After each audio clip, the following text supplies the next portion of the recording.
അൽഹംദുലില്ലാഹി റബ്ബിൽ ആലമീൻ. അല്ലാഹുമ്മ സ്വല്ലി അലാ മുഹമ്മദിൻ വഅലാ ആലിഹി വസഹ്ബിഹി അജ്മഈൻ. റബ്ബി സിദ്നി ഇൽമൻ നാഫിയൻ വഅമലൻ മുതഖബ്ബല റിസ്കൻ ഹലാലൻ ത്വയ്യിബ ഖുലൂബൻ ഖാശിയ. അമ്മാ ബഅദ്. അല്ലാഹു അക്ബർ കബീറ വൽഹംദുലില്ലാഹി കസീറ സുബ്ഹാനല്ലാഹി ബുക്റതൻ വഅസീല. ربنا لك الحمد كثيرا طيبا مباركا فيه. السلام عليكم ورحمة الله وبركاته, my beloved sisters. وعليكم السلام ورحمة الله وبركاته.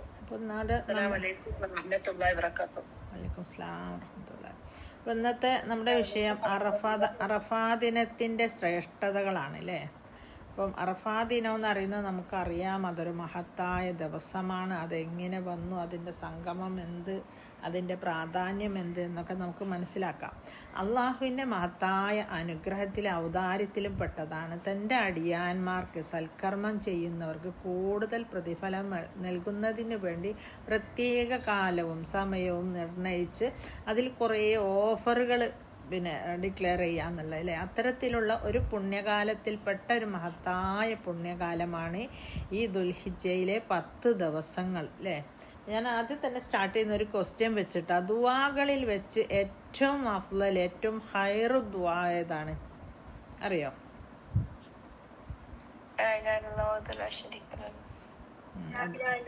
അല്ല, അത് ദുആ അല്ലേ, പക്ഷെ ഒരു പ്രത്യേക അല്ല, അങ്ങനല്ല ഞാൻ ചോദിക്കാൻ ഉദ്ദേശിച്ചത്. അതായത് ദുആന്റെ ഇതല്ല, ദുആന്റെ ഫോർമാറ്റ് അല്ല, ഏത് സമയത്തുള്ള ദുആണ് അഫ്ളൽ എന്നാണ് ചോദിക്കുന്നത്. അതായത് നമ്മളടുത്ത് കുറേ ആൻസർ ഉണ്ട് അല്ലേ. തഹജ്ജുദിന്റെ സമയത്ത്, അറഫയിൽ പോകുമ്പോൾ, മീനെ പോകുമ്പോൾ, അങ്ങനെയൊക്കെ. അപ്പോൾ ഞാൻ പറഞ്ഞുതരാം. പ്രാർത്ഥനകൾക്ക് ഉത്തരം ലഭിക്കുന്ന ദിവസമാണ് യൗമുൽ അറഫ അല്ലേ. ഹൈറു ദുആഉ യൗമുൽ അറഫ.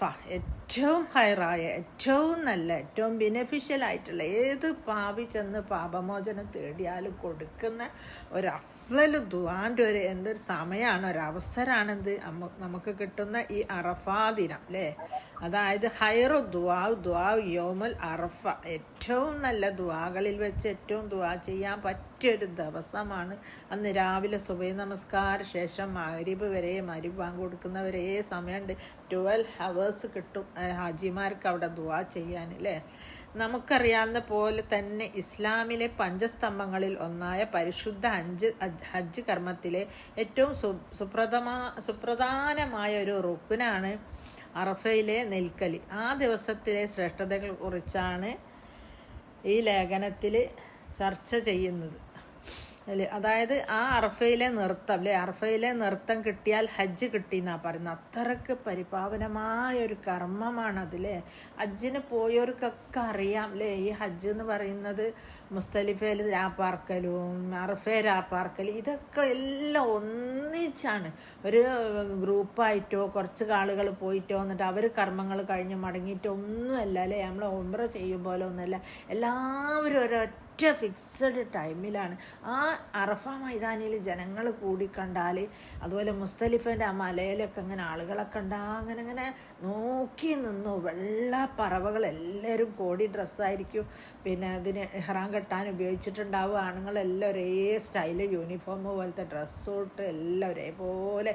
ഇതൊരു ഭംഗിയാ കാണാനല്ലേ. വരുന്നതോ നഖമുറിക്കാണ്ടും അല്ല, നഖമൊക്കെ മുറിച്ചെങ്കിൽ കൂടി നഖം മുറിക്കൂല പറയും പോലെ, ഒന്നിൻ്റെ മുമ്പേ മുറിച്ചല്ല, മുറിക്കാണ്ടും കുളിക്കാണ്ടും ജട പിടിച്ചിട്ടും എന്തൊക്കെയോ കോലത്തിലാണ്. അള്ളാഹ്ക്ക് എന്തൊരിഷ്ടമാണ് അങ്ങനെ വരുന്ന ആൾക്കാരെന്നാണ്. അപ്പോൾ പവിത്രമാക്കപ്പെട്ട 4 മാസങ്ങളിൽ ഏറ്റവും സുപ്രധാനമായ ദിവസങ്ങളിൽ ഈ 10 അതിൻ്റെ ഏറ്റവും ഇമ്പോർട്ടൻ്റ് ഒരു ഡേ ആണ് നാളെ. അപ്പം തുടങ്ങുന്ന അറഫ അല്ലേ. അമലുകൾക്ക് ഏറ്റവും കൂടുതൽ പ്രതിഫലം ലഭിക്കുന്നതുമായ ഹജ്ജിൻ്റെ 10 ഏറ്റവും സുപ്രധാനവും ശ്രേഷ്ഠവുമായ ദിനമാണ്. അതിലുപരി ദുൽഹിജ്ജയിലെ ആദ്യത്തെ 10 പകലുകൾ റമദാനിലെ 10 പ്രാധാന്യം കൽപ്പിക്കുന്നില്ലേ. നമുക്കെല്ലാവർക്കും അറിയാം, കുറേ ക്ലാസ്സുകൾ ഓൾറെഡി കേട്ട് കഴിഞ്ഞു അല്ലേ. നമ്മുടെ ബന്ധുമിത്രാദികൾ പലരും ഇന്ന് ഹജ്ജ് കർമ്മത്തിലാണ്. ലോകത്തിൻ്റെ നാനാ ദിക്കുകളിൽ നിന്ന് മക്കയിൽ കണക്കില്ലാണ്ട് വിശ്വാസികൾ അല്ലേ, കണക്കില്ലാണ്ട് വിശ്വാസികൾ. അവിടെ എണ്ണം അവിടുത്തെ സൗദി അതോറിറ്റിക്ക് അറിയുമായിരിക്കും, അത്രയും ആളുകൾ അവിടെ തടിച്ചുകൂടി ഇന്ന് ഹജ്ജിലും ഉംറയിലൊക്കെ. അവരുടെ ഹജ്ജും ഉംറയൊക്കെ സ്വാലിഹായ അമലായി അള്ളാഹു അവരിൽ നിന്ന് സ്വീകരിക്കുമാറാകട്ടെ, അവരുടെ മുൻകഴിഞ്ഞ പാപങ്ങളൊക്കെ പുറത്തു കൊടുക്കട്ടെ. മാത്രമല്ല നമ്മളിൽ പലരും അവരെ കയ്യിൽ ഒരു സാധനം കൊടുത്തയച്ചിട്ടുണ്ട് അല്ലേ. എന്താണത്? നമ്മുടെ പല കാര്യങ്ങളും നമ്മുടെ പല ആവശ്യങ്ങളും അത് അള്ളാഹുവിനോട് അവർ പറയണമെന്ന് വിചാരിച്ചിട്ട്. അപ്പം അതവിടെ അള്ളാഹുവിൻ്റെ സന്നിധിയിലെത്താനും നമ്മുടെ ആവശ്യങ്ങൾ അള്ളാഹു നിവർത്തിച്ച് തരുവാനും ഒക്കെ വിധി കൂട്ടുമാറാട്ടെ. ആമീൻ. മാത്രമല്ല ഈ ഒരു ഹജ്ജ് കർമ്മത്തിലേക്ക് ആഗ്രഹിച്ച് നിൽക്കുന്ന ഒരുപാട് സഹോദരി സഹോദരന്മാർ നമ്മളെ ലോകത്തിൽ ഇനിയും പല ഭാഗങ്ങളിലുണ്ട് അല്ലേ. പക്ഷെ അവർ ചിലപ്പം മോഹിക്കുന്നുണ്ടാവില്ല, കയ്യിൽ പൈസ ഇല്ലല്ലോ, അതിന് മുമ്പ് ചെയ്യാനുള്ള ഒരുപാട് കാര്യങ്ങളുണ്ടല്ലോ, മക്കളെ കല്യാണം കഴിച്ചടക്കണം, അവരെ വിദ്യാഭ്യാസം, വീട് പണി, രോഗം, അങ്ങനെ ഒക്കെ വിചാരിച്ചിട്ട് ചിലർ അള്ളാഹുവിനോട് ചോദിക്കാൻ മടിക്കുന്നവരുണ്ട്. ഒരിക്കലും അങ്ങനെ ചെയ്യരുത്. ഈ തടസ്സങ്ങളൊന്നും തന്നെ അള്ളാഹിൻ്റെ മുമ്പിൽ ഇതൊന്നും ഒരു തടസ്സങ്ങളല്ല. അതൊക്കെ അള്ളാഹ്ക്ക് സൂപ്പറായിട്ട് കൂളായിട്ട് കൈകാര്യം ചെയ്യാൻ പറ്റും. അതുകൊണ്ട് ഞാൻ എൻ്റെ ശബ്ദം ശ്രവിക്കുന്ന സഹോദരിമാരോട് എനിക്ക് പറയാനുള്ളത്, നിങ്ങളുടെ സിറ്റുവേഷൻസ് ഒന്നും നിങ്ങൾ നോക്കണ്ട. നിങ്ങൾ അള്ളാഹുവിനോട് തുടർച്ചയായിട്ട് കണ്ടിന്യൂസ്ലി കോൺസ്റ്റൻ്റ്ലി അള്ളാഹുവിനോട് ദുആ ചെയ്തുകൊണ്ടേയിരിക്കുക. എനിക്ക് ഹജ്ജ് വേണം, അല്ലെങ്കിൽ എനിക്ക് ഉംറ വേണം, അല്ലെങ്കിൽ റമദാനിൽ പോകണം, എന്താണോ നിങ്ങൾ ആഗ്രഹിക്കുന്നത് അത് കോൺസ്റ്റൻ്റായിട്ട് ദുആ ചെയ്തുകൊണ്ടേയിരിക്കുക. അതിന് നിങ്ങൾ മറ്റൊരു തടസ്സവും കരുതണ്ട. നമുക്കതില്ലാലോ ഇതില്ലാലോ പൈസ ഇല്ലാലോ, പൈസ ഒക്കെ ഒരു കാരണം മാത്രമാണ്. പക്ഷെ അള്ളാഹു അവിടെ എത്തിക്കാൻ വിചാരിച്ചാൽ പൈസ ഒരു വിഷയമല്ല. അപ്പം അതുകൊണ്ട് എൻ്റെ ശബ്ദം ശ്രവിക്കുന്ന സഹോദരിമാരിൽ ആർക്കെങ്കിലും അങ്ങനെ ആഗ്രഹങ്ങൾ ഉണ്ടെങ്കിൽ ധൈര്യത്തോടെ ചോദിച്ചോളൂ, ഒരു മടിയും കാണിക്കണ്ട. ഇന്നല്ലാഹ ഹനിയുൻ ഹമീദാണ്. നമുക്കറിയാമല്ലേ, നബി ഉണ്ടായ കാലം മുതൽ അള്ളാഹു സുബ്ഹാനഹു വ തആല കണക്കില്ലാണ്ട് തന്നെ ഭൂമിയിലേക്ക് ചൊരിഞ്ഞുകൊണ്ടേയിരിക്കുകയാണ്. ആ ഒഴുക്കുന്ന സമ്പത്തിനിടയിൽ നമുക്കൊരു ഹജ്ജൊക്കെ അള്ളാഹ്ക്ക് മൂക്കുപൊടി വലിക്കുന്ന ബുദ്ധിമുട്ടും കൂടെ വരൂലല്ലോ അല്ലേ. അപ്പം അതുകൊണ്ട് എല്ലാവരും ചോദിക്കാൻ ഒരാളും മടി കാണിക്കേണ്ട, ചോദിക്കുന്നതിൽ കുറയ്ക്കുകയും വേണ്ട. അല്ലാഹു നബി സല്ലല്ലാഹു അലൈഹി വസല്ലമ പറഞ്ഞു, നമ്മുടെ ജന്നാത്തുൽ ഫിർദൗസ് ചോദിക്കാനല്ലേ. കാരണം നമ്മളുണ്ടോ യുദ്ധം ചെയ്യുന്നത്, നമ്മളുണ്ടോ ഇസ്ലാമിന് വേണ്ടി പടപൊരുത്തുന്നത്, നമ്മളുണ്ടോ എന്തെങ്കിലും കഷ്ടപ്പാട് അനുഭവിക്കുന്നത്, പട്ടിണി അനുഭവിച്ചിരിക്കണം, ഒന്നും ചെയ്തിട്ടില്ല അല്ലേ. പക്ഷെ ഇത്തരത്തിലുള്ള സുഖലോലുപന്മാരായ നമ്മോടും നബി സല്ലല്ലാഹു അലൈഹി വസല്ലം പറഞ്ഞത് ജന്നാത്തുൽ ഫിർദൗസ് ചോദിക്കാൻ. അതുപോലെ ഉള്ളവരും ഇല്ലാത്തവരും വകവയ്ക്കാണ്ട് എല്ലാവരും ചോദിച്ചോളൂ. ഇനിയിപ്പോൾ ആരോഗ്യം കുറഞ്ഞവർക്ക് പ്രശ്നമില്ല, അള്ളാഹു അന്നേരം ആരോഗ്യത്തെ തരും. എനിക്കറിയാം 2 സഹോദരിമാർ ഹജ്ജിന് പോകാനൊരുങ്ങി. അതിലൊരു സഹോദരി എപ്പോഴും അസുഖത്തിൽ കഴിയുന്ന ആളാണ്, അവർക്കെന്നും വരുന്ന ഞാൻ കാണുന്ന കാലം. ഇപ്പോൾ മറ്റേ അനിയത്തി സഹോദരി നല്ല റാഹത്തിൽ നടക്കുന്ന ആളാണ്. പക്ഷെ പോണ വിവരം പറയാൻ വേണ്ടി പോയിട്ട് ആ അനിയത്തി എല്ലായിടത്തിലും ഓടി നടക്കുന്ന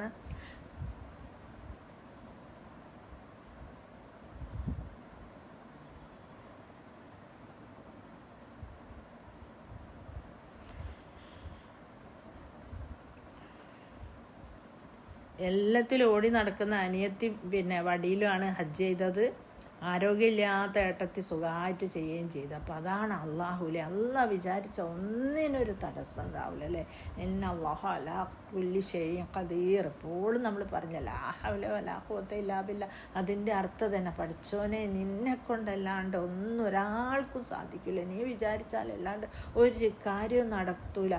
ഇപ്പോൾ കഴിഞ്ഞ ദിവസത്തൊരു തലശ്ശേരിയുള്ള ഒരു മനുഷ്യൻ യൂട്യൂബിൽ ഫോർവേഡ് മെസ്സേജിൽ വന്നിട്ടുണ്ടായിരുന്നു. അദ്ദേഹം എന്തോ ഒരു ആക്സിഡൻറ്റോ മറ്റോ സംഭവിച്ചിട്ട് സൗദിയിലോ മക്കത്തറ്റോ ഇവിടെ മോർച്ചറിയിലിട്ടത്, അവിടുന്ന് പോസ്റ്റ്മോർട്ടത്തിനടുത്ത് തലക്കടിച്ചപ്പോൾ ജീവൻ കണ്ടിട്ട് ആ ഒരു മനുഷ്യൻ പിന്നീട് ജീവിച്ച് എത്രയോ കാലമായി അയാൾ പിന്നെയും ജീവിക്കുന്നില്ലേ. അതാണ് അള്ളാഹ് വിചാരിച്ചാൽ നടക്കാത്ത ഒരു കാര്യമില്ല. ആ തവക്കുൽ വെച്ച് തന്നെ നിങ്ങളങ്ങ് ചോദിച്ചു നോക്കി, നിങ്ങൾക്ക് അടുത്ത കൊല്ലം തന്നെ പോകാൻ പറ്റും ഇൻഷാ അല്ലാഹ്. അപ്പോൾ ഈ യൗമുൽ അറഫ എന്ന് പറയുന്ന ഈ അറഫ മൈതാനിയിൽ എല്ലാ ഹജ്ജിന് വന്നോലും കൂടിക്കൊള്ളണം. അതൊരു നിർബന്ധ അമലാണ്, വാജിബാണല്ലേ. അതിൽ ഈവൻ പിന്നെ മറ്റേ ICU കിടക്കുന്നോലോ ഹോസ്പിറ്റലിൽ അത്യാസന്ന നിലയിൽ അഡ്മിറ്റായവരോ ആരോ ആയിക്കൊള്ളട്ടെ, അവർക്കെല്ലാം ആ അറഫ മൈതാനിയിൽ, അതായത് മൊബൈൽ ICUവിൽ മറ്റേ ആംബുലൻസിൽ എന്നെങ്കിലും കൊണ്ടുവന്ന് ആ അറഫ സംഗമത്തിൽ പങ്കെടുത്താലേ ഹജ്ജ് കിട്ടിയതായിട്ട് പ്രഖ്യാപിക്കുകയുള്ളൂ അല്ലേ, അല്ലെങ്കിൽ ഹജ്ജ് കിട്ടൂല. ആർക്ക് അറഫ കിട്ടിയോ അവന് ഹജ്ജ് കിട്ടി, ആർക്ക് അറഫ കിട്ടിയിട്ടില്ല അവന് ഹജ്ജ് കിട്ടിയതുമില്ല എന്നാണ്. അപ്പോൾ അതുകൊണ്ട് ഹജ്ജിൻ്റെ വാജിബാത്തുകളിൽ, റുക്കുനുകളിൽ ഏറ്റവും പ്രധാനപ്പെട്ടതെന്ന് വേണം പറയാൻ. അപ്പോൾ നമുക്ക് ഈ അറഫക്ക് പോയിട്ടില്ലെങ്കിലും അല്ലാഹു സുബ്ഹാനഹു വ തആല നമ്മോട് കാരുണ്യം കാണിക്കാണ്ടല്ലേ നമുക്ക് ഈ 10 ദിവസങ്ങൾ തന്നിട്ട് നിങ്ങൾ അമൽ ചെയ്തോളൂ, എനിക്കിത് ഏറ്റവും ഇഷ്ടപ്പെട്ട ദിവസങ്ങളാണെന്നും പറഞ്ഞിട്ടില്ലേ. അപ്പോൾ ഈ 10 ദിവസത്തിൽ ഇന്ന് 7 ആയില്ലേ. അപ്പോൾ എന്താണ് നിങ്ങളൊക്കെ അവസ്ഥ? കുറേ ദിവസമായല്ലോ ഓരോ ക്ലാസ്സുകൾ കേട്ടും. ഞാനും ഇതിൻ്റെ മുൻപ് 1-2 ക്ലാസ്സുകളൊക്കെ നിങ്ങൾക്ക് പറഞ്ഞൊക്കെ തന്നിട്ടുണ്ട്. ദിക്റും ദുആകളും ഒക്കെ ചെയ്തോ, സൽക്കർമ്മങ്ങൾ ചെയ്തോ, ചാരിറ്റിക്ക് കൊടുത്തോ, എന്തെങ്കിലും എത്തിൻകുട്ടിയൊക്കെ ഡ്രസ്സ് വാങ്ങിക്കൊടുത്തോ, എന്തെങ്കിലുമൊക്കെ ചെയ്തെന്ന് വിചാരിക്കുന്നില്ലേ. പക്ഷെ ഒരു കാര്യം, സൽക്കർമ്മങ്ങൾ എത്ര ചെയ്താൽ തന്നെ നമുക്കൊരു തൃപ്തി ഉണ്ടാവില്ലേ. പോരാ ലക്ഷം കൂടി ലക്ഷം കൂടെ ചെയ്യാമായിരുന്നു അല്ലേ, അങ്ങനത്തെ ഒരു മനസ്ഥിതിയാണ്. അല്ലാഹു സുബ്ഹാനഹു വ തആല 10 ദിവസം വരെ നമ്മളൊക്കെ ഒരു പ്രശ്നം എന്താ വെച്ചാൽ, പിന്നെ അറഫ അങ്ങോട്ട് കഴിഞ്ഞ് അന്ന് നോമ്പ് അങ്ങോട്ട് തുറന്നു കഴിഞ്ഞാൽ പിന്നെ ആ ഒരു ദിവസം നമുക്ക് അടിച്ചു പൊളിയും ഭക്ഷണമൊക്കെ ഓക്കെ. പക്ഷേ നമ്മുടെ അമൽ സ്വാലിഹാത്തിൻ്റെ കാര്യത്തിൽ ഒരു കോംപ്രമൈസും വേണ്ട. അതാ 10 ദിവസം തീരുന്നത് വരെ നിങ്ങൾ ചെയ്തോളി. നല്ല നല്ല കർമ്മങ്ങൾ, പലഹാരം ഉണ്ടാക്കിയിട്ടും അടുക്കളയിൽ ഇരുന്നിട്ടൊന്നും സമയം കളയണ്ട. അപ്പോൾ സ്വർഗത്തിലേക്ക് പോകാൻ ബെനഫിഷ്യൻ്റ് ആയിട്ടുള്ള ഈ ദിവസങ്ങളിൽ ഇന്ന് ജുമാ ജമാഅത്തിലൊക്കെ പങ്കെടുത്തോ, അക്സറു ദിക്റുകൾ ധാരാളമായിട്ട് ദിക്റുകളൊക്കെ ചെല്ലിയോ, പള്ളിയിൽ വെച്ച് കുറേ ഖുർആൻ ആയത്തുകളൊക്കെ പാരായണം ചെയ്തോ, ഇതൊക്കെ പ്രതിഫലത്തിൻ്റെ പട്ടികയിൽ ഒരുപാട് ഉന്നതിയിൽ നിൽക്കുന്ന, നമ്മളെ ഗ്രാഫ് ഒരുപാട് ഉയരുന്ന കാര്യങ്ങളാണ്. പള്ളിയിൽ വെച്ച് ഒരുപാട് പാരായണം ചെയ്യലൊക്കെ അല്ലേ.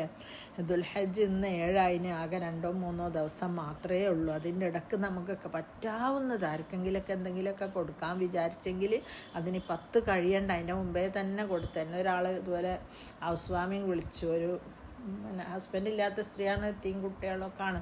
അപ്പോൾ ഇന്ന ഡേറ്റാണ്. അപ്പോൾ ഞാൻ പറഞ്ഞു നിങ്ങളൊന്ന് ഗൂഗിൾ പേ അല്ല നിങ്ങൾ കുടിയിരിക്കലിന്, ഞാൻ പറഞ്ഞു കുടിയിരിക്കലിനൊക്കെ വരാം, എനിക്ക് തരാനുള്ള പണി ഞാൻ കഴിച്ചു വെച്ചാൽ പണിയില്ല. അപ്പോൾ ആ ദിവസത്തേക്കുള്ള ഇന്നേ കൊടുത്തു. കാരണം ഇന്ന് അഫ്ളലു ഡേയ്സാണ്, അള്ളാഹ്ക്ക് ഒരുപാട് ഇഷ്ടപ്പെട്ടതാണ്. ഇതുപോലെ ഇഷ്ടപ്പെട്ട ദിവസങ്ങളില്ല എന്ന് പറയുന്നത്. അപ്പോൾ ആ പ്രതിഫലത്തിൽ ഞാൻ ഭാവിയിൽ കൊടുക്കാൻ പോകുന്ന ക്യാഷും കൂടെ ഇപ്പം കൊടുത്തു കഴിഞ്ഞാൽ ആ പ്രതിഫലം കൂടെ ഈ ഒരു ലിസ്റ്റിൽ പെടുമല്ലോ എന്ന് വിചാരിച്ചിട്ട്. അപ്പോൾ നമ്മൾ ഇത് എത്രയൊക്കെ കേട്ടാൽ നമ്മളെപ്പോഴത്തെ പ്രശ്നം എന്താ വെച്ചാൽ ക്ലാസ് ഓവറായതാന്ന് തോന്നുന്നില്ലേ, ആർക്കും ഒരു മൈൻഡില്ലാത്ത പോലെ അല്ലേ. അപ്പം അത് പാടില്ല. നമ്മൾ ഒരുപാട് സൽക്കർമ്മങ്ങൾ നിങ്ങൾ പ്രവർത്തിച്ച് എത്ര തന്നെ പ്രവർത്തിച്ചാലും നമ്മുടെ മീസാനിലെ അവസ്ഥ എന്താണെന്ന് നമുക്കറിയൂല അല്ലേ.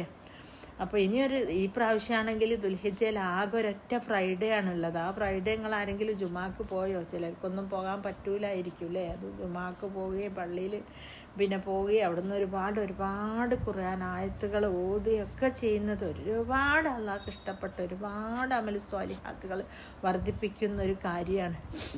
അന്നേ ദിവസം എന്ന് പറയുന്നത് നരകമോചനം ലഭിക്കാൻ ഏറ്റവും സാധ്യതയുള്ള ദിവസങ്ങളാണ് അല്ലേ. അപ്പോൾ അറഫയിൽ കൂടുന്ന ഹാജിമാരൊക്കെ ഒരുപാട് ദുആ ചെയ്യണം. എന്തിനു വേണ്ടിയിട്ടില്ലേ? മാമിൻ യൗമിൻ അക്സറു മിൻ അൻ യോത്തിഖല്ലാഹു ഫീഹി അബദൻ മിനൻ നാരി അല്ലേ. അള്ളാഹു ഒരു അടിമയെ നരകത്തിൽ നിന്ന് മോചിപ്പിക്കാൻ ഏറെ ഇടയുള്ള ഒരു ദിനമാണ്. മിൻ യൗമി അറഫ ഇന്നഹു.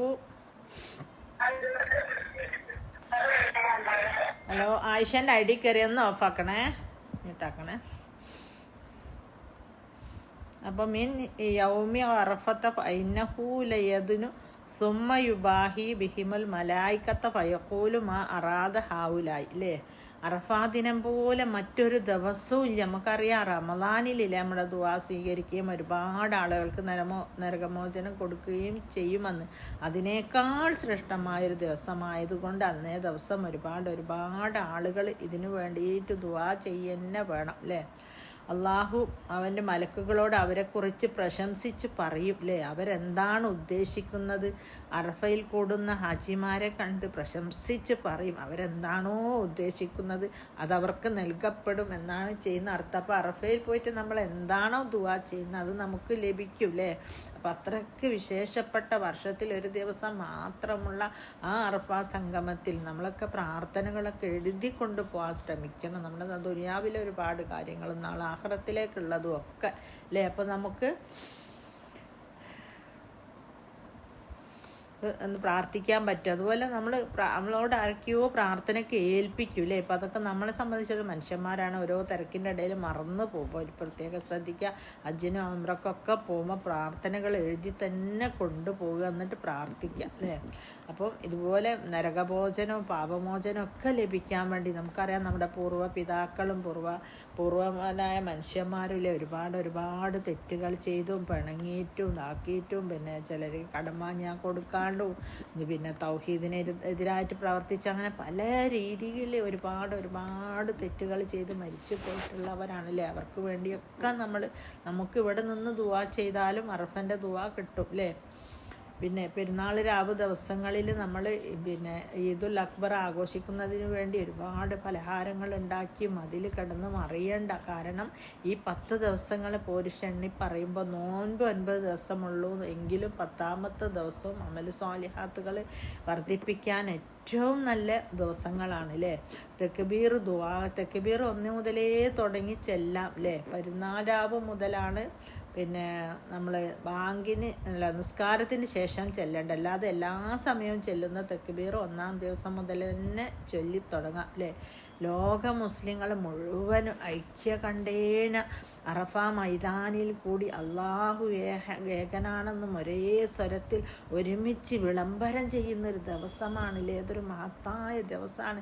ലാ ഇലാഹ ഇല്ലല്ലാഹു വഹ്ദഹു ലാ ശരീക ലഹു ലഹുൽ മുൽക്കു വലഹുൽ ഹംദു വഹുവ അലാ കുല്ലി ഷൈഇൻ ഖദീർ എന്നാ പറയുന്നത്. അതായത് അള്ളാഹുവിനകത്തൊരു ആരാധ്യനില്ല അല്ലേ. ലാ ഇലാഹ ഇല്ലല്ലാഹ് വഹ്ദഹു ലാ ശരീക ലഹു, അവനൊരു പങ്കുകാരനുമില്ല, അവൻ ഏകനാണ്.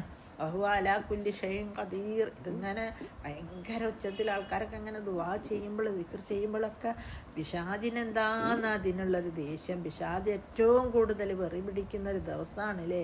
നബി സല്ലല്ലാഹു അലൈഹി വസല്ലമ തൗഹീദിൻ്റെ കൃത്യമായ പ്രഖ്യാപനം വിളംബരം ചെയ്യുമ്പോൾ അല്ലേ, ഹാജിയായി മക്ക മരുഭൂമിയിൽ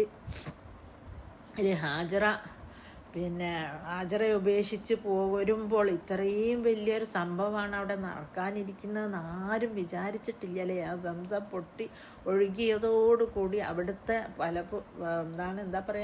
അവിടുത്തെ പിന്നെ ഏറ്റവും മഹത്തായ ദിവസങ്ങളും മഹത്തായ നാടും എല്ലാ ജനങ്ങളും ഇതായത് മക്ക മദീന എന്ന് പറഞ്ഞ സ്ഥലങ്ങളിൽ ഹജ്ജ് ഉംറ നിർവഹിക്കാത്ത ഒരു നാട്ടിലും ഉണ്ടാവില്ല അല്ലേ. എല്ലാ നാട്ടിലും ഏതെങ്കിലും ഒരു സത്യവിശ്വാസി അല്ലെങ്കിൽ സത്യവിശ്വാസി അല്ലെങ്കിലും ഹജ്ജ് ചെയ്യാൻ പോണവരുണ്ടാവും അല്ലേ. വിശ്വാസമൊന്നും ഇല്ലെങ്കിൽ എല്ലാവരും പോകണമെന്നാൽ ഞാനൊന്ന് പോട്ടെന്ന് വിചാരിച്ചു പോകുന്നവരും ഉണ്ടാവും അല്ലേ. മാത്രമല്ല ലോകത്തിൽ എല്ലാ നാടുകളിലും എത്തിയ ഒരു വെള്ളം ഉണ്ടെങ്കിൽ അത് സംസം മാത്രമാണ് അല്ലേ. എല്ലാവരും ആരും എനിക്ക് വേണ്ട സംസം, നമ്മളവിടെ ആരും കുടിക്കൂല, ആരെങ്കിലും അവിടെ ഇട്ട് പോരുമോ ഇല്ല. ആ പവിത്രമായ ശുദ്ധജലം അതെല്ലാ നാട്ടിലും എല്ലാ വീട്ടിലില്ല. ഇസ്ലാമായി പിന്നെ ജനിച്ച ഹജ്ജിന് പോയ എല്ലാ വീട്ടിലും ആ വെള്ളം ഒരു ലേശം തന്നെങ്കിൽ അവിടെ സൂക്ഷിച്ചു വെക്കും അല്ലേ. അപ്പോൾ ആ മഹത്തായ സുദിനത്തിനാണ് നമ്മളിപ്പോൾ ഉള്ളത്. ഈ നാളെ എന്ന് പറയുന്നത് ഇന്നവർ അതിനു വേണ്ടിയിട്ട് അറഫയിലേക്കുള്ള പോകാനുള്ള ഒരുക്കത്തിലാണ്.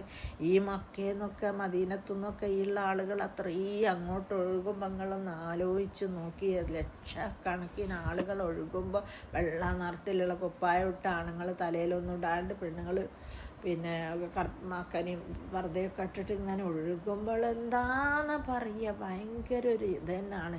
കാരണം കുറച്ചാളുകൾ അവിടെ നിന്നുപോയാൽ ബാക്കിയുള്ളവർക്ക് പോകാൻ കഴിയില്ല. അതുപോലെ ബ്ലോക്കും അതും ഇതും ഞാൻ പറഞ്ഞില്ലേ. KMCC ഒക്കെ ഒരുപാട് ശ്രമിക്കും, ഒരുപാട് വോളണ്ടിയേഴ്സൊക്കെ ഉണ്ട്, എന്നാലും കൺട്രോൾ എത്തൂല. അതുപോലത്തെ ഒരു യാത്ര.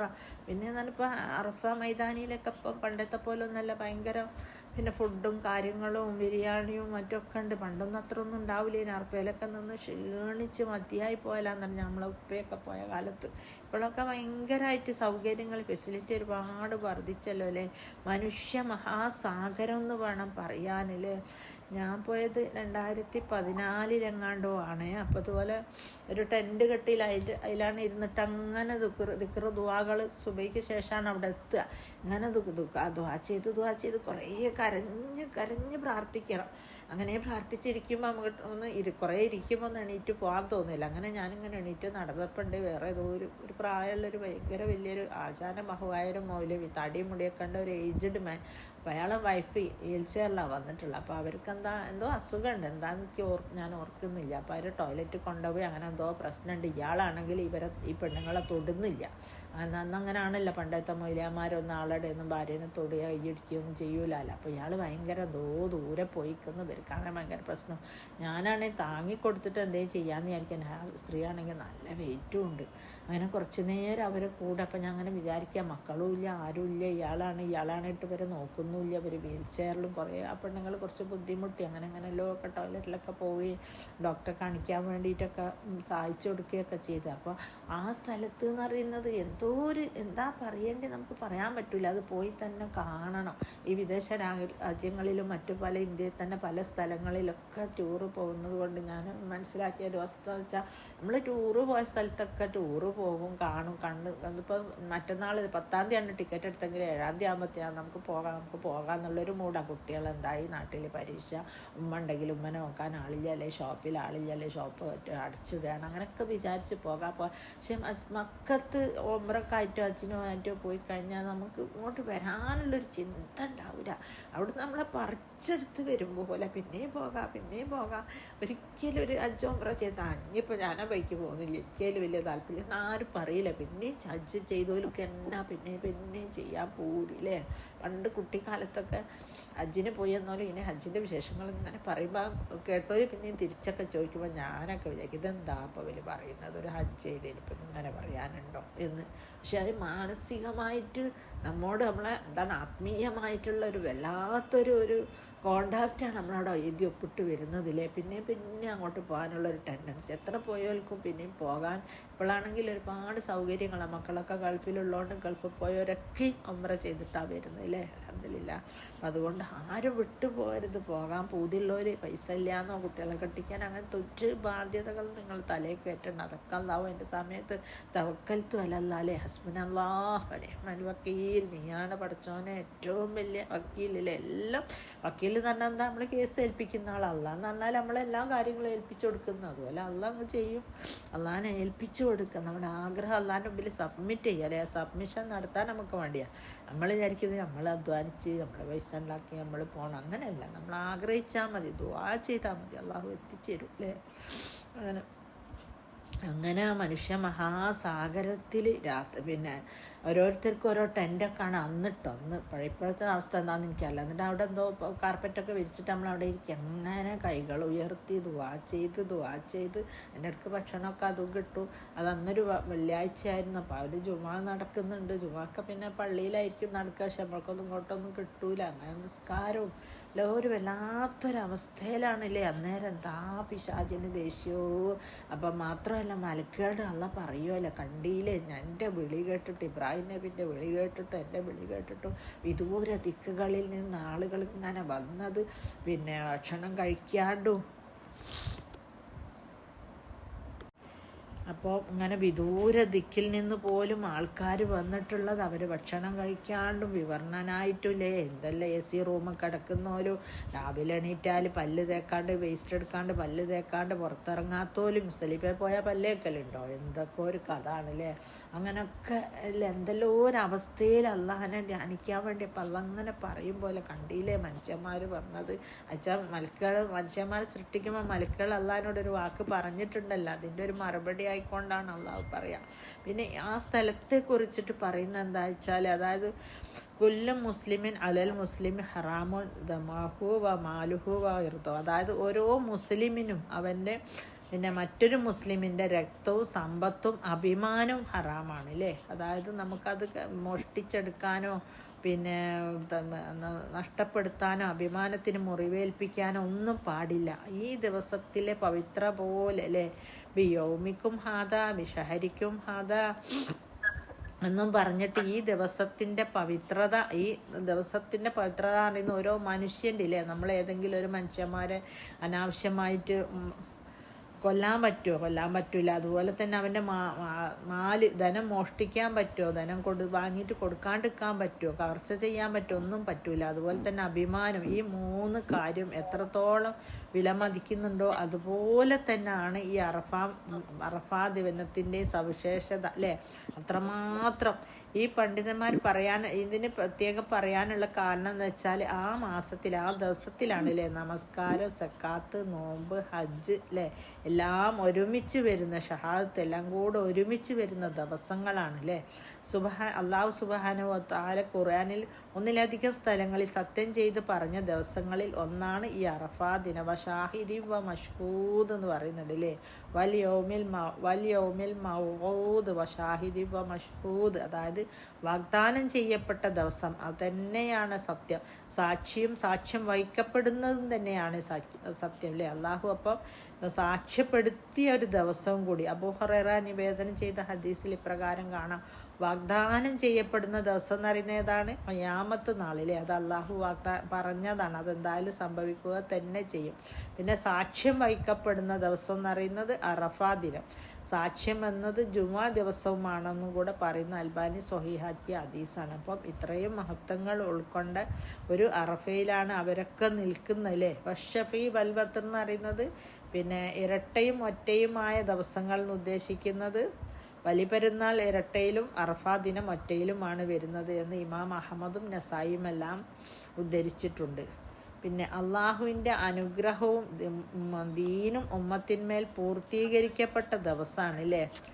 അതായത് ഒരിക്കലും ഉമർ ഖത്താബ് റളിയല്ലാഹു അൻഹുവിനോട് ഒരു ജൂതന്മാരിൽപ്പെട്ട ഒരാൾ ചോദിച്ചു, അല്ലയോ അമീറുൽ മുഅ്മിനീൻ, നിങ്ങളുടെ വേദഗ്രന്ഥത്തിൽ നിങ്ങൾ പാരായണം ചെയ്യുന്ന ഒരായത്തുണ്ട്, അത് ജൂതന്മാർക്കാണ് ഇറങ്ങിയതെങ്കിൽ നമ്മളത് ആഘോഷമാക്കുമായിരുന്നു. അപ്പം പിന്നെ ഉമർ റളിയല്ലാഹു ചോദിക്കുന്നുണ്ട്, അത് ഏതായത്താണ് നിങ്ങളെ പറയുന്നതെന്ന്. അപ്പോൾ അവർ ജൂതന്മാരാണെങ്കിൽ പോലും നമ്മൾ ആയത്തുകളൊക്കെ ശ്രദ്ധിക്കുന്നുണ്ട് അല്ലേ.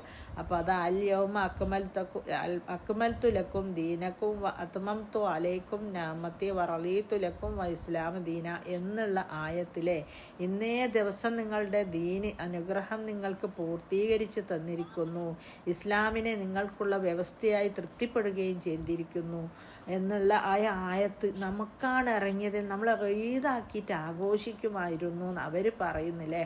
അവർ പക്ഷേ ഇത് അറഫയിൽ വെച്ച് സംഗമിക്കുന്ന കാര്യങ്ങളൊന്നും അവരറിയുമായിരിക്കില്ല അല്ലേ. അപ്പോൾ ഈ അറഫാ ദിനത്തിൽ പ്രവാചകൻ സല്ലല്ലാഹു അലൈഹി വസല്ലം നടത്തിയ കുത്തുബയെക്കുറിച്ച് ഇന്നലെ വിവരണം ഷാക്കിറ ടീച്ചർ ശരിക്കും നിങ്ങൾക്ക് തന്നു. അപ്പോൾ അതുകൊണ്ടൊന്നും ഞാൻ അതൊന്നും വിശദീകരിക്കുന്നില്ല. അപ്പോൾ നിങ്ങൾക്ക് മനസ്സിലായല്ലോ അല്ലേ ആ ദിവസത്തിൻ്റെ പ്രത്യേകത അല്ലേ. ഇന്ന് ഞാൻ മതം പൂർത്തീകരിച്ച് തന്നിരിക്കുന്നു എന്ന് പറയുമ്പോൾ തന്നെ സഹാബത്തിനൊക്കെ സംശയമല്ല, പ്രവാചകന്റെ പോക്കിനെ കുറിച്ചാണോ ഈ പറയുന്നത് എന്ന് വിചാരിച്ചിട്ട്. അപ്പോൾ അറഫാ ദിനവും ബലിപെരുന്നാൾ ദിനവും അയ്യാമു തശ്രീക്കിൻ്റെ ദിനങ്ങളും നമ്മുടെ മുസ്ലിങ്ങളുടെ പെരുന്നാളാണ്. അപ്പോൾ അറഫ, ബലിപെരുന്നാൾ, പിന്നെ 3 ദിവസം, അത് 5 ദിവസം മുസ്ലിങ്ങളുടെ ഇതാണ്. അവ തിന്നുവാനും കുടിക്കുവാനുമുള്ള ദിവസങ്ങളാണ്. ഇനി ഹജ്ജിന് പോകാത്തവർക്ക് അറഫ നോമ്പെടുക്കലും സുന്നത്താണ്. അപ്പോൾ ഹാജിമാർക്ക് അറഫ നോമ്പ് പെരുന്നാളും ഒന്നും ഇല്ല കേട്ടോ. അവരിങ്ങനെ ഒരു ഫക്കീർമാരമാതിരി പിന്നെ ഇഹ്റാം കെട്ടി ആ വേഷത്തിൽ വലിയ വൃത്തിയിൽ കുളിക്കാനും പറ്റില്ല, മാറ്റാനും പറ്റില്ല എന്ന് പറഞ്ഞ മാതിരി അങ്ങനെ ഒരു നടത്താം. മുസ്തലിഫയിലും മീനയിലും ഒക്കെ. മുസ്തലിഫയിൽ നിങ്ങൾക്കറിയാലോ ഒരു രാപ്പാർക്കലുണ്ട്. ആ ഒരു സ്ഥലത്തിൻ്റെ അവസ്ഥ എന്ന് പറഞ്ഞാൽ ഉമ്മാൻ്റെ ഗർഭപാത്രം പോലെ വികസിക്കുമെന്ന് പറയുന്നത് അങ്ങനെ തന്നെ ആയിരിക്കാം. നബിൻ്റെ കാലത്ത് 1,00,000 ആൾക്കാരോ 2,00,000 ആൾക്കാരോ മാത്രം ഹജ്ജൊക്കെ ചെയ്തിരുന്ന സ്ഥലത്തല്ലേ ഇന്ന് എത്രയോ ലക്ഷം ആളുകൾ പോണത്. പക്ഷെ എല്ലാവരും അവിടെ കൊള്ളുന്നുണ്ടല്ലോ. കുറച്ച് സമയം തന്നെങ്കിൽ അവിടെ കിടന്നുറങ്ങണം.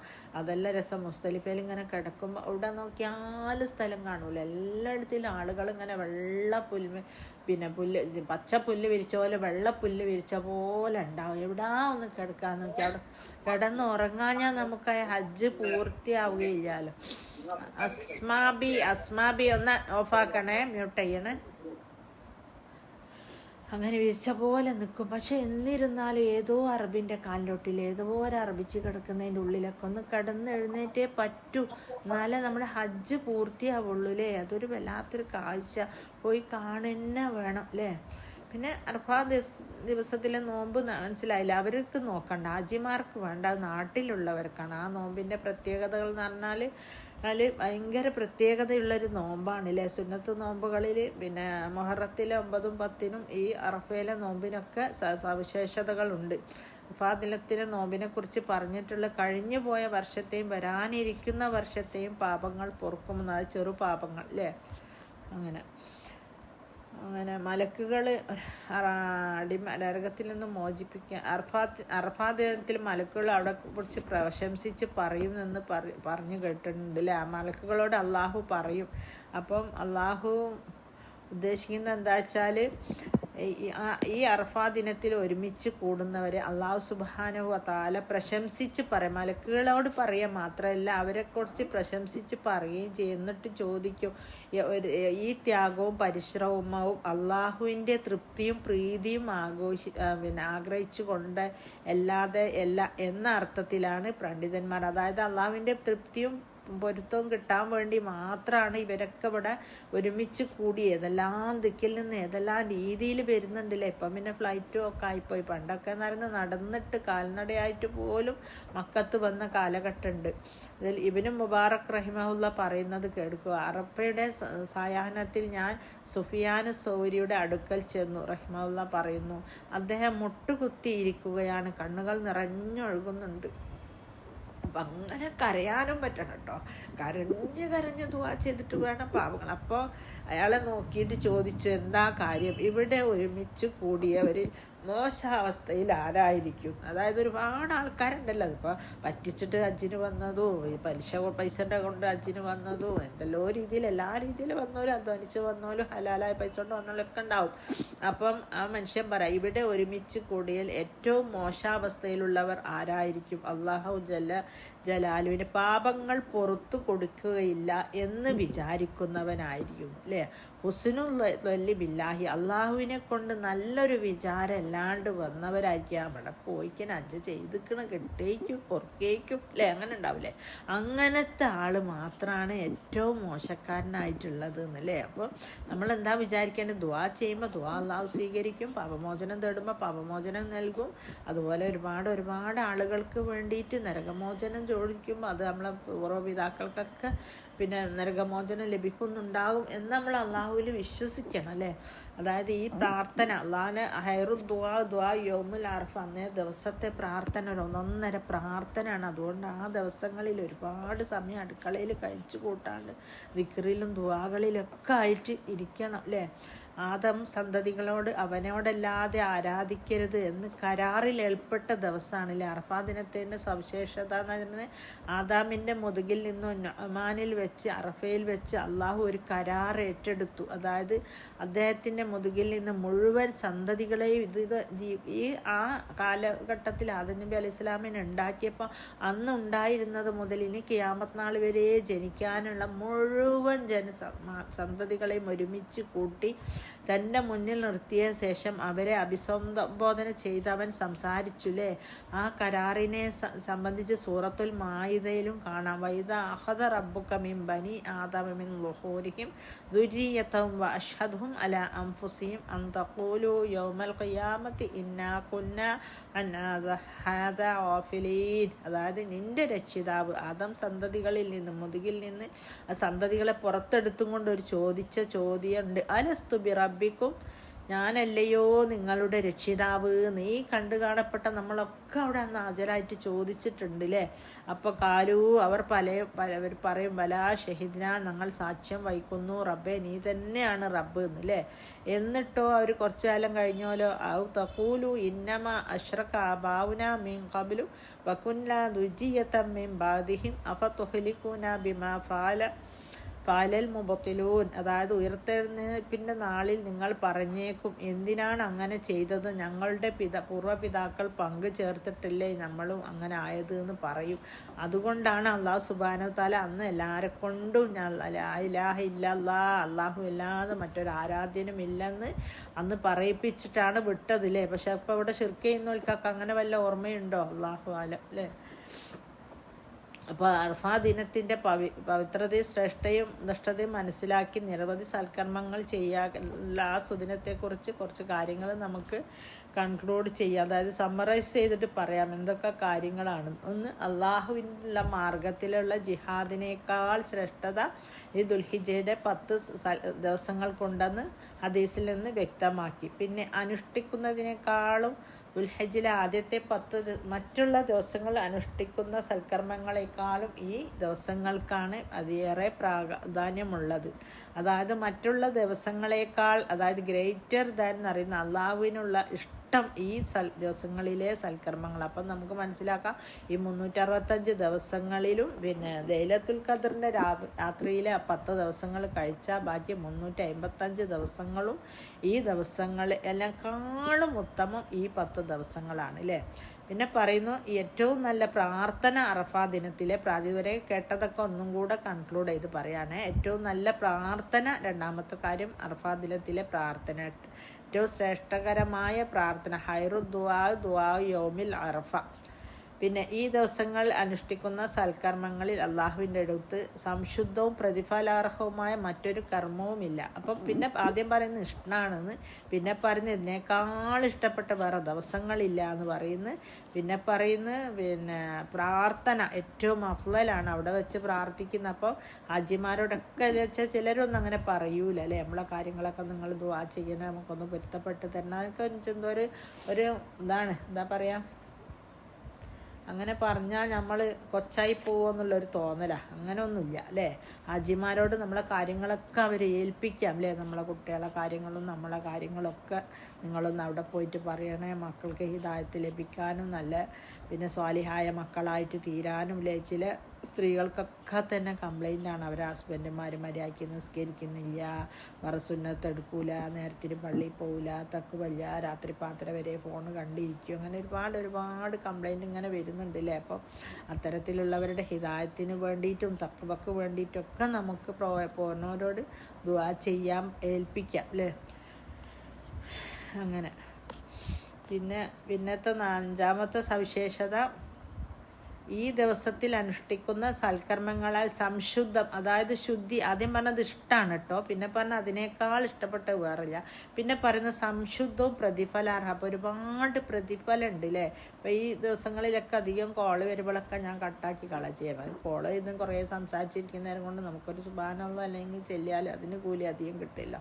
പിന്നെ പറയുന്ന 6ാമത്തെ ഫളായിൽ, റമദാനിൽ ചെയ്യുന്ന സൽക്കർമ്മങ്ങൾക്ക് പോലും ഇത്രയും പ്രതിഫലമില്ല അല്ലേ. പിന്നെ 7ാമത്തത്, അവസാനത്തെ 10 പകലുകളേക്കാൾ ശ്രേഷ്ഠമാണ് ദുൽഹിജ്ജയിലെ ആദ്യത്തെ 10 പണ്ഡിതന്മാർ വിശദീകരിച്ചിട്ടുള്ളതായിട്ട് കാണാം. അതായത് റമദാനിലെ അവസാനത്തെ 10 പകലാണ് കേട്ടോ, രാത്രിയല്ല, അതിനേക്കാൾ ശ്രേഷ്ഠത ഉണ്ട്.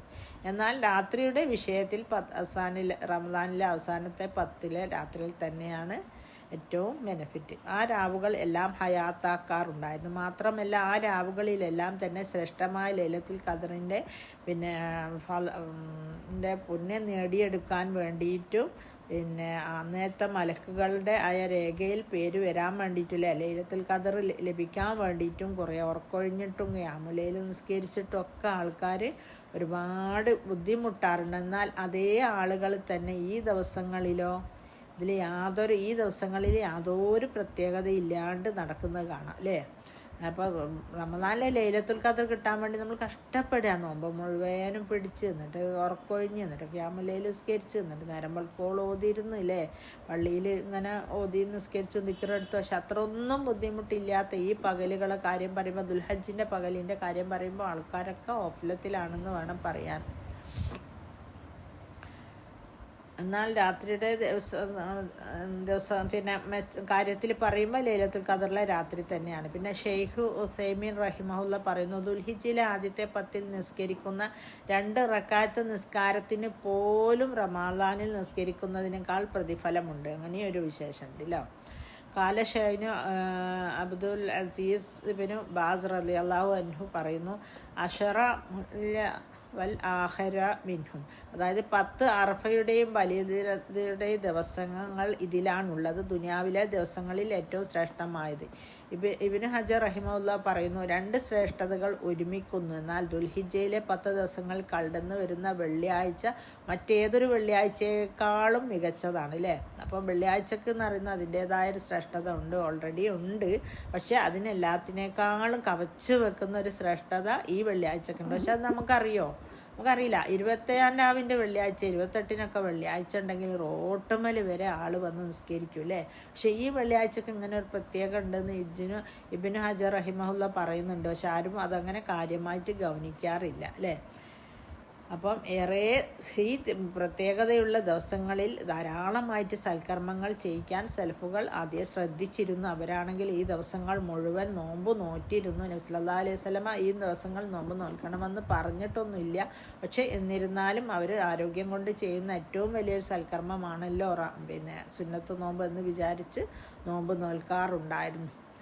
പിന്നെ അവൻ ഉദ്ദേശിക്കുന്ന അവൻ്റെ അടിമകൾക്ക് നൽകും. ചിലപ്പോൾ അത്തരം വല്ല ദാനവും ആർക്കെങ്കിലും നൽകപ്പെട്ടാൽ അതിനുശേഷം അവന് ദൗർഭാഗ്യം, അതായത് അറഫ മൈതാനിയിൽ ഒരുമിച്ച് കൂടി ദുആ ചെയ്ത് അവന് ഒരുപാട് കാര്യങ്ങൾ ദുആ ചെയ്ത് അതിലെന്തെങ്കിലും അള്ളാഹു അവന് നൽകപ്പെട്ടാൽ അവന് പിന്നെ നിർഭാഗ്യം സംഭവിക്കുകയില്ല. മാഷാ അല്ലാഹ്, അൽഹംദുലില്ലാ. അങ്ങനെ ഒരു ദുആ സ്വീകരിക്കുന്ന ഒരു ഇത് വന്നു കഴിഞ്ഞാൽ ആയിരിക്കും അതിൻ്റെ ഒരു പ്രത്യേകത അല്ലേ. അത് ഹജ്ജാണെങ്കിൽ സ്വീകരിച്ച്, അറഫ സ്വീകരിച്ചു, പാപമോചനം കിട്ടി, ഒരുപാട് ആളുകൾക്ക് നമ്മൾ ദുആ ചെയ്തിട്ടുണ്ടാവും, അത് കിട്ടിയില്ലേ. അപ്പം ഏറ്റവും നല്ലൊരു അതാണ്. ഹജ്ജിന് പോകാത്തവരൊക്കെ ഒന്ന് മനസ്സിൽ വെക്കുക. സഈദ് ഇബ്നു ജുബൈർ റളിയല്ലാഹു പറയുന്നു, തനിക്ക് കഴിവില്ലാന്ന് തോന്നുമാറ് കർമ്മങ്ങൾ വർദ്ധിപ്പിച്ചിരുന്നു കേട്ടോ. അപ്പോൾ ഈ 10 ദിവസങ്ങളിലെ കഥയാണ് പറയുന്നത്. പിന്നെ 10-ാം ദിവസം ബലി പെരുന്നാളായിരിക്കും. അന്ന് നോമ്പ്, അതെല്ലാവരും പറയും ദുൽഹിജ്ജയിലെ 10 നോമ്പ്. അങ്ങനെ 10 നോമ്പെന്ന് പറയരുത്, കാരണം 9 ദിവസമുള്ള നോമ്പ്. 10-ാം ദിവസം ബലി പെരുന്നാളാണ്. അന്ന് നോമ്പ് പിടിക്കാനും പാടില്ല. 1 മുതൽ 9 വരെയുള്ള ദിവസങ്ങളിലാണ് നോമ്പ് നോൽക്കേണ്ടത്. ദുൽഹിജ്ജ 9-ന് അറഫാ ദിനം. ഇപ്പോൾ അറഫാ ദിനത്തിൻ്റെ കാര്യത്തിൽ പലർക്കും അറഫാ നോമ്പിൻ്റെ കാര്യത്തിലും സംശയമാണ്. കാരണം ശനിയാഴ്ച ആണല്ലോ മക്കത്ത് അറഫ. അപ്പം നമ്മളെന്താണ് പിന്നെ ഞായറാഴ്ച പിന്നെ നോമ്പ് പിടിക്കുന്നതെന്ന് ചോദിച്ചു കഴിഞ്ഞാൽ നമ്മുടെ യൗമുൽ അർബിആ, അതായത് 9-ാമത്തെ ദിവസം നോമ്പ് നോൽക്കാൻ, ദുൽഹിജ്ജ അർബിആന് 9-ാമത്തെ ദിവസം നോമ്പ് നോൽക്കാനാണ് പറഞ്ഞത്. അപ്പോൾ അതുകൊണ്ട് നമുക്ക് അന്നാണ് നോമ്പ് പിടിക്കേണ്ടത് കേട്ടോ. അതല്ലാണ്ട് അവർക്ക് അനുസരിച്ചിട്ടില്ല. കാരണം പണ്ട് ഇതൊന്നും ഇല്ലാത്ത കാലത്തും ആളുകൾ അറഫാ നോമ്പ് നോറ്റിരുന്നു. സോഷ്യൽ മീഡിയ ഒക്കെ ഉള്ളത് കൊണ്ടല്ലേ ഇപ്പം നമുക്ക് അറിയാൻ പറ്റുന്നില്ലേ. ഇതൊന്നും ഇല്ലാത്ത കാലത്തും ആൾക്കാർ പിടിച്ചിരുന്നു. അപ്പോൾ അതുകൊണ്ട് ഇത് പിന്നെ 9-ാമത്തെ നമുക്ക് എപ്പോഴാണോ 9 അന്നാണ് നമ്മൾ പിടിക്കേണ്ടത്. അങ്ങനെ പിന്നെ ചിലർക്ക് സംശയം, പിന്നെ അയ്യാമുൽ ബീൽ നോമ്പ് 13, 14, 15, അതിൽ 13 കട്ടാണ്. 13 പിടിക്കേണ്ട ആവശ്യമില്ല. കാരണം പിന്നെ അറഫാ ദിനവും ബലിപെരുന്നാളും തുടർന്ന് 3 ദിവസങ്ങളും ഈദാണ്, ആഘോഷത്തിൻ്റെ ദിവസങ്ങളാണ്. അന്നേരം പിന്നെ ഉളുഹിയത്ത് അറക്കുന്ന മാംസങ്ങൾ കഴിക്കാനും ആഘോഷിക്കുവാനും ഉള്ളതാണ്. അതുകൊണ്ട് ആ 13-ാമത്തെ ദിവസത്തിലെ വെളുത്തവാവിൻ്റെ നോമ്പ് പിടിക്കേണ്ടതില്ല. എന്നാൽ 14, 15 പിടിക്കാം. അപ്പോൾ ഞാൻ പറഞ്ഞല്ലോ ഈ വെള്ളിയാഴ്ച ഭയങ്കര ശ്രേഷ്ഠതാണ്. പക്ഷെ ആർക്കും അറിയില്ല. സാധാരണഗതിയിൽ നോമ്പിൻ്റെ ലാസ്റ്റ് വെള്ളിയാഴ്ച എന്ന് പറഞ്ഞാൽ പിന്നെ നമ്മളെ ഈ പട്ടാളപ്പള്ളിയിലൊക്കെ മാനാഞ്ചിറ റോട്ടുമ്മൽ വരെ ആളുകൾ നിസ്കരിക്കുന്നത് കാണാം. അങ്ങനെ തന്നെ എല്ലായിടത്തിലും. ഡൽഹിയിലൊക്കെ നിസ്കരിച്ചിട്ട് ഭയങ്കര കച്ചറായിപ്പോയി എന്ന് അറിയുന്നതായിട്ട് പുറത്ത് പോയിട്ട് നിസ്കരിച്ചിട്ട്. അപ്പോൾ ഏറ്റവും ശ്രേഷ്ഠതയുള്ള ദിവസങ്ങളിൽ ഏറ്റവും പിന്നെ കർമ്മങ്ങൾ അനുഷ്ഠിക്കാൻ പറഞ്ഞ ദിവസങ്ങളൊക്കെ തീരുകയാണ്. ഇപ്പോൾ 7 കഴിഞ്ഞു. ഇനിയില്ലേ ഇന്ന് അസറോട് കൂടി 7 കഴിഞ്ഞു. ഇനി 3 ബാക്കിയുള്ളൂ. അള്ളാഹുവിൻ്റെ കാരുണ്യത്തിൻ്റെ വരദാനങ്ങൾ, ഓഫറുകളിലെ കാരുണ്യത്തിൻ്റെ ദിനങ്ങളാണ്. ആ ദിനങ്ങൾ മാക്സിമം നേടിയെടുക്കാൻ വേണ്ടി ശ്രദ്ധിക്കുക. അവർ ഉദ്ദേശിക്കുന്ന അവൻ്റെ അടിമകൾക്ക് അവനത് നൽകുന്നതാണത്. പിന്നെ അവൻ ഉദ്ദേശിക്കുന്നവർക്ക് മാത്രമായിരിക്കും നൽകുക. പിന്നെ അവന് ദൗർഭാഗ്യവും സംഭവിക്കില്ല. അറഫാ ദിനം അറഫാ ദിനത്തിൽ സംഗമിക്കുന്ന സത്യവിശ്വാസികൾ എന്താക്കണം എന്ന് വെച്ചാൽ ഹജ്ജിൽ പങ്കെടുക്കുന്നവർ നമുക്ക് വേണ്ടിയിട്ടും അവരുടെ പൂർവ്വപിതാക്കൾക്ക് വേണ്ടിയിട്ടും മരിച്ചുപോയവർക്ക് വേണ്ടിയിട്ടും ജീവിച്ചിരിക്കുന്നവർക്ക് വേണ്ടിയിട്ടും എല്ലാവർക്കും വേണ്ടിയിട്ട് പാപമോചനവും നരകമോചനവും ഒക്കെ തേടിക്കൊണ്ടേ ഇരിക്കണം. പിന്നെ ഈ നോമ്പിനെ കുറിച്ച് എല്ലാവർക്കും അറിയാമല്ലോ അല്ലേ. കഴിഞ്ഞു പോയ സിയാമു യൗമി അറഫ അഹ്തസിബു അലല്ലാഹി അൻ യുകഫിറ സനത്ത്, അതായത് പാപങ്ങൾ പുറക്കപ്പെടുന്നു, അല്ലത്തി ഖബലഹു, അതായത് മുൻകഴിഞ്ഞ പാപങ്ങൾ, സുന്നത്തുല്ലതി ബാദ, അതിൻ്റെ ശേഷം വരുന്ന പാപങ്ങൾ. അപ്പോൾ ആ നോമ്പ് ഒരു 9 പിടിച്ചിട്ടില്ലെങ്കിലും അറഫാ നോമ്പ് എല്ലാവരും പിടിക്കാൻ ശ്രദ്ധിക്കേണ്ടതാണ്. ഇപ്പോൾ പക്ഷേ പണ്ടത്തെ പോലെ ഒന്നല്ലല്ലേ, കുട്ടികൾ വരെ പിടിക്കുന്നുണ്ട്. അറഫാ ദിനത്തിൽ പങ്കെടുത്ത ഹാജിമാർക്കും പുറത്തു കൊടുത്തിരിക്കുന്നു. അവരുടെ ആവശ്യങ്ങൾ അള്ളാഹു നിറവേറ്റും. അള്ളാഹുവിൻ്റെ അതിഥികളാണെന്നാണ് പറയുന്നത്. അതായത് മക്കത്ത് പിന്നെ ഹജ്ജിനും ഉംറയ്ക്കൊക്കെ എത്തിയവർ അള്ളാഹുവിൻ്റെ അതിഥികളാണ്. അവരെ അള്ളാഹു സ്വീകരിക്കും. അവർക്ക് എന്തെല്ലാം ആവശ്യമുണ്ടോ അതൊക്കെ അള്ളാഹു നിറവേറ്റി കൊടുക്കും. അതുപോലെ തന്നെ അവർ ആർക്കെല്ലാം വേണ്ടി റെക്കമെൻഡ് ചെയ്തുവോ അതും അള്ളാഹു സ്വീകരിക്കും എന്നാണ് പറയുന്നത്. അപ്പോൾ അറഫാ ദിനത്തിൽ ധാരാളമായിട്ട് ദുആ ചെയ്യാനും വേണ്ടിയിട്ട് ഇപ്പം നമ്മളെ ബന്ധുക്കളൊക്കെ ഉണ്ടാവും അല്ലേ. വസാരിഊ ഇലാ മഗ്ഫിറത്തിൻ മിർ റബ്ബിക്കും വജന്നത്തിൻ അർളുഹ സ്സമാവാതി വൽ അർളു ഉഇദ്ദത് ലിൽ മുത്തഖീൻ എന്നാണ് പറഞ്ഞിരിക്കുന്നത്. സൂറത്ത് ആൽ ഇംറാനിലെ 133 നമ്പർ 33 പറഞ്ഞ കാര്യമാണ്. അപ്പോൾ നമ്മൾ എങ്ങനെയെങ്കിലും ധൃതിപ്പെട്ട് മുന്നോട്ട് വരിക, ദുനിയാവിൻ്റെ കാര്യങ്ങൾ അവഗണിക്കുക, അള്ളാഹു ഇങ്ങനെ നൽകിയിട്ടുള്ള ഓഫറുകൾ എന്താണെന്ന് അന്വേഷിച്ച് നടക്കുക. ആ ദിവസങ്ങളിൽ ഇപ്പം എല്ലാ കൊല്ലവും എല്ലാവർക്കും ഒന്ന് ഹജ്ജിന് പോയാൽ പ്രാക്ടിക്കലല്ലാലോ. ജീവിതത്തിൽ ഒരിക്കലെങ്കിലും ആ മഹാഭാഗ്യം സിദ്ധിച്ചവർ തന്നെ വളരെ റെയറാണെങ്കിൽ പിന്നെ ആ അറഫാ ദിനത്തിലെ ദുആ വെരി വെരി ഇമ്പോർട്ടൻ്റ് ആണ്. അതുകൊണ്ട് അന്ന് ആ ദിവസം നമ്മൾ പിന്നെ പെരുന്നാരാവിൻ്റെ പലഹാരത്തിന് വേണ്ടിയിട്ട് വിനിയോഗിക്കാതെ നമ്മുടെ മുൻകഴിഞ്ഞു പോയ ഒരുപാട് പാപികളായ മനുഷ്യന്മാർ, നമ്മുടെ പൂർവ്വപിതാക്കളും മാതാക്കളും ബന്ധുമിത്രാദികളും, അവർക്കെല്ലാം വേണ്ടി, അവരുടെ പാപമോചനത്തിന് വേണ്ടിയിട്ട്, അവരുടെ സ്വർഗപ്രവേശനത്തിന് വേണ്ടിയിട്ട്, ഇപ്പോൾ ജീവിച്ചിരിക്കുന്നവരുടെ കാര്യത്തിന് വേണ്ടി, ഇനി നമ്മളിൽ നിന്ന് ഉദയം കൊള്ളുന്ന നമ്മുടെ സന്താന പരമ്പരയിലെ മക്കൾക്ക് വേണ്ടി ഒരുപാട് ദുആ ചെയ്യുവാനായിട്ട് ഈ അസുലഭ സന്ദർഭം വിനിയോഗിക്കുക സഹോദരിമാരെ. ഇത് അടുത്ത വർഷം ഇത്തരം ഒരു ദിവസം നമുക്ക് കിട്ടിക്കൊള്ളണമെന്നില്ല. ഈ ക്ലാസ് തീരുമ്പോഴേക്കും പിന്നെ ഗ്രൂപ്പിലൊരു ഫോർവേഡ് മെസ്സേജ് വന്നൊരു 40 വയസ്സായ യുവാവ് അദ്ദേഹത്തിൻ്റെ വീട്ടിലെ ഫ്രിഡ്ജിലെ വേസ്റ്റ് വാട്ടർ ക്ലീൻ ചെയ്തുകൊണ്ടിരിക്കുമ്പോൾ ഫ്രിഡ്ജിൽ നിന്ന് ഷോക്കേറ്റ് മരിച്ചു അത്ര. നല്ല സുമുഖനും സുന്ദരനുമായ ചെറുപ്പക്കാരൻ. അദ്ദേഹം വിചാരിച്ചിട്ടുണ്ടോ ഈ പെരുന്നാളിന് ഞാൻ കൂടൂല, ഇനി ഞാൻ ജീവിക്കൂല, എനിക്ക് ആകെ 40 വയസ്സല്ലേ ഉള്ളൂ, ഇനിയും എത്ര കാലം ഉണ്ട് എന്നുള്ള ധാരണയിലായിരിക്കുമല്ലോ നമ്മൾ ഓരോരുത്തരും ജീവിക്കുന്നത്. അതാണ് നമ്മുടെ ആയുസ്സിന് എത്ര ബർക്കത്തുണ്ട്, നമ്മളെപ്പോഴാണ് അള്ളാഹു വിളിക്കുക ഒരാൾക്കും അറിയില്ല. റബ്ബേ, ആ കിട്ടുന്ന കുറഞ്ഞ സമയത്തിനുള്ളിൽ മാക്സിമം നേടിയെടുത്ത് സാരിഊല മാഫിറത്തി മാഫിറത്തി എന്നൊക്കെ പറയും പോലെ ധൃതിപ്പെട്ട് മുന്നേറുക, മുൻകടന്ന് പോവുക. അങ്ങനെ വേണം നമുക്ക് നാളെ സ്വർഗത്തിലെ ഏറ്റവും ഉന്നതമായ പദവികൾ കരസ്ഥമാക്കാൻ. വീണ്ടും എസ്പെഷ്യലി ഈ അറഫാ ദിനം വേണ്ട വിധത്തിൽ പ്രാർത്ഥിച്ച് അന്നേ ദിവസം നമ്മുടെ കയ്യിലുള്ള എല്ലാ ദുആകളൊന്നും നമ്മൾ ചെല്ലാറില്ല. വളരെ കുറച്ച്. പ്രവാചകൻ സല്ലല്ലാഹു അലൈഹി വസല്ലമക്ക് പോലും എല്ലാ ദുആകളും എല്ലാ ദിവസവും ചെല്ലാൻ പറ്റിയിരുന്നില്ലെങ്കിൽ പിന്നെ നമ്മളെ കാര്യം പറയാനുമില്ലല്ലോ. ആ സ്ഥിതിക്ക് എല്ലാ പുസ്തകത്തിലുള്ള എല്ലാ നല്ല നല്ല ദുആകളും ദുആ ചെയ്ത് അന്നത്തെ ദിവസം അതിനു വേണ്ടി നോമ്പെടുത്തുകൊണ്ട് ഒരുപാട് ദുആ ചെയ്ത് അള്ളാഹുവിലേക്ക് അടുക്കാൻ ശ്രമിക്കുക. അള്ളാഹു സുബ്ഹാനഹു വ തആല നമ്മുടെ ഏറ്റവും ഉന്നതമായ ജന്നാത്തുൽ ഫിർദൗസിൽ ഒരുമിച്ച് കൂട്ടുകയും സത്യവിശ്വാസികളോടൊപ്പം വിചാരണയില്ലാതെ അർശിൻ്റെ തണൽ ലഭിക്കുന്ന മീസാനിൽ കനം തൂങ്ങുന്ന സിറാത്ത് പാലം എത്രയും വേഗത്തിൽ കടക്കുന്ന സത്യവിശ്വാസികളോടൊപ്പം ഞങ്ങളെ ഒരുമിച്ച് കൂട്ടണമേ റബ്ബെ. ഭരണഘടനാപരമായ എല്ലാ പ്രയാസങ്ങളിൽ നിന്നും നമ്മുടെ ഉമ്മത്തിനെ നീ കാത്തു രക്ഷിക്കണമേ റബ്ബെ.